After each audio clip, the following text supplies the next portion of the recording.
300 chevaux dans une Mini, fallait oser.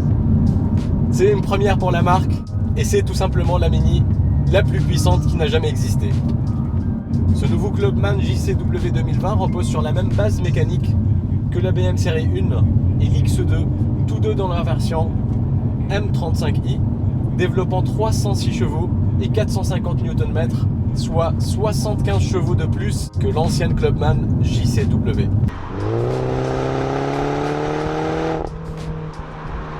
Je pense que l'essai d'aujourd'hui va beaucoup vous plaire, mais d'abord, merci à la concession Mini de Brest, et pensez à vous abonner à la chaîne et à me suivre sur Instagram, c'est très important, on est bientôt 600, je compte sur vous.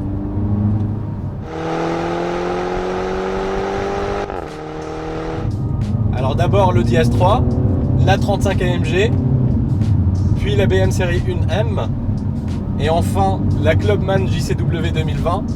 C'est à croire que les constructeurs se sont accordés pour créer un club secret des 306 chevaux. Le moteur est monté d'une manière transversale au chausse-pied, comme sur la BM série 1.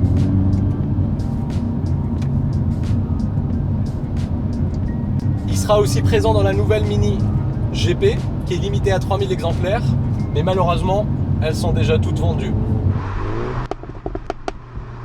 Alors le nom Clubman existe depuis 1959.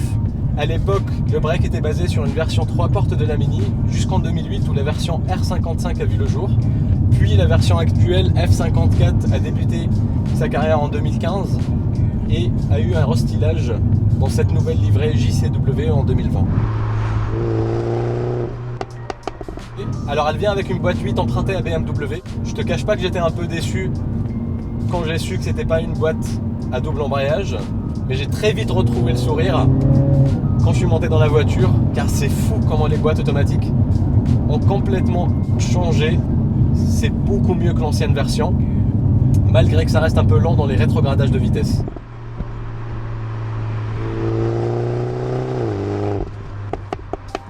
On a un autobloquant mécanique à l'avant qui permet aux 306 chevaux de se libérer sur l'asphalte, et on le sent.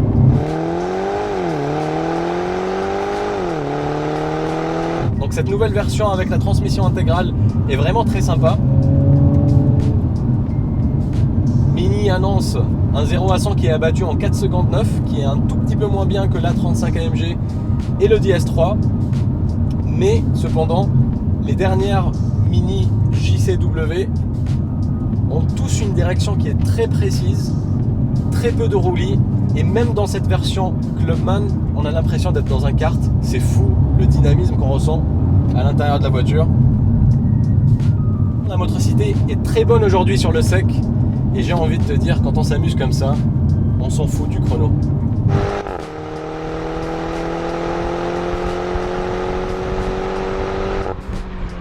J'ai hâte d'essayer la nouvelle Mini GP avec le même moteur. Waouh! Et revenons à la Clubman. D'ailleurs, je vais m'arrêter. Je vais vous montrer l'intérieur et l'extérieur en beaucoup plus de détails.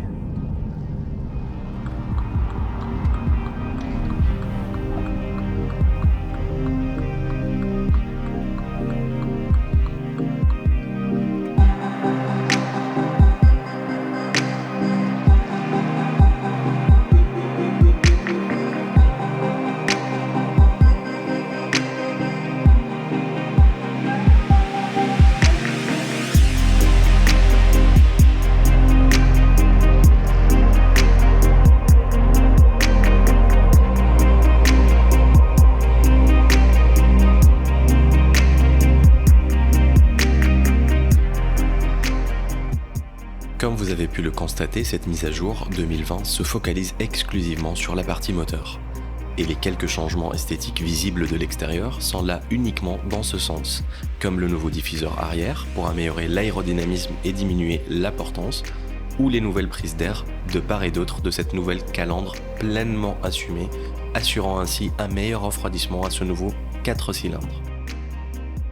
J'aime beaucoup ce moonwalk grey et le déchromage effectué par la concession, ça lui donne avec ses jantes de 19 pouces un mix gris-noir très sympa.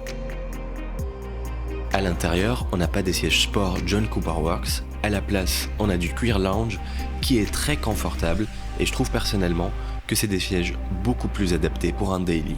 Dites-moi ce que vous en pensez en commentaire. Après, c'est du Mini.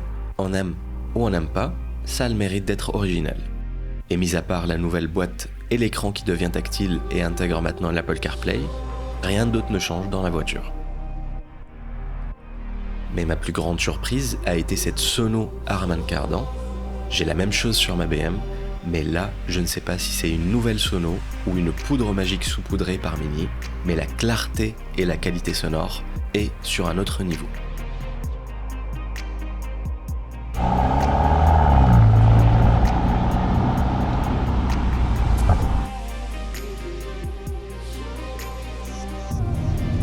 Voilà, c'était tout pour cet épisode. Pensez à vous abonner et à activer la cloche. Pour ne rien rater, je vous dis à très bientôt. Ciao!